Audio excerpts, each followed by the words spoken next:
السلام عليكم ورحمة الله وبركاته. اللهم صل وسلم وبارك على سيدنا محمد وعلى آله وصحبه أجمعين.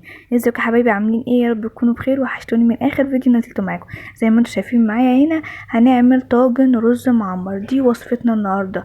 عايزة اقول لكم الطاجن ده انا كلمة بعشقه دي قليلة، اسهل منه مفيش، والطعم تحفة تحفة تحفة فوق الوصف.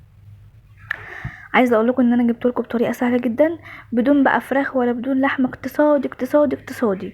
وهنعمل جنبيه حبه بطاطس وشويه سلطه، وفضل ونعمه من عند ربنا. اول حاجه كميه الرز المناسبه في قلب الطاجن بتاعك، صغير كبير وسط، دي على حسب الرغبه وعلى حسب عدد افراد الاسره.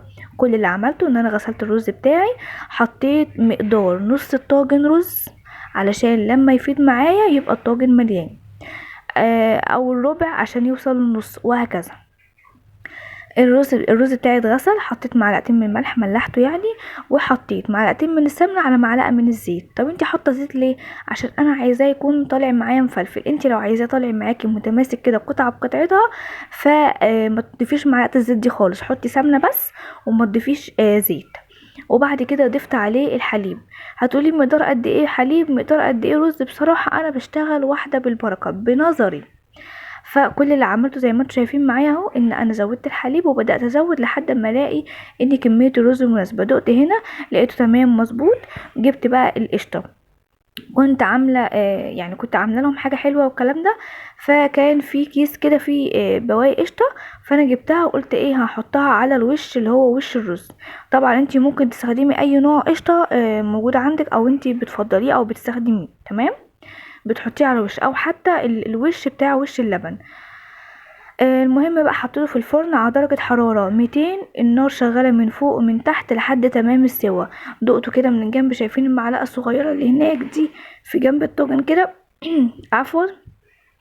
دي كده لما انا دقته، اول ما لقيت ان الرز بتاعي استوى وخد اللون المطلوب اللي انا عايزاه، اللون الدهبي الوش الحلو الجميل ده، فروحت بقى خلاص كده ايه طلعته. زي ما انتم شايفين الرز معايا سخن خالص اهو.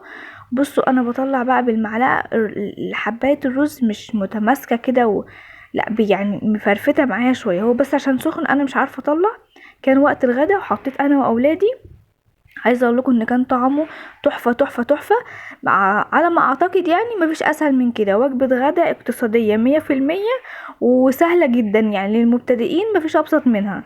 رز ولبن وشويه ملح ورشه فلفل اسود وشويه قشطه، وبتحطيه في الفرن وهو بيستوي مع نفسه. عملت كمان جنبي طبق سلطه بتنجان، وحمرت بطاطس، عملت بطاطس محمره يعني. ودي كانت وجبتي.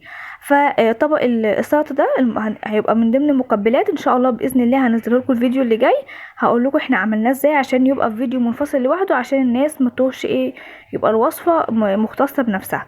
زي ما انتم شايفين كده غرفت الاولادي برضو كل واحد فيهم طبق، وانا كملت الطبق بتاعي اهو، وطبق البطاطس وطبق جنبي بتاع السلطه. عايزه اقول لكم ان وجبه يعني اقتصادية 100%، وفي نفس الوقت مشبعة جدا وتغيير وحاجة في قمة اللذاذة.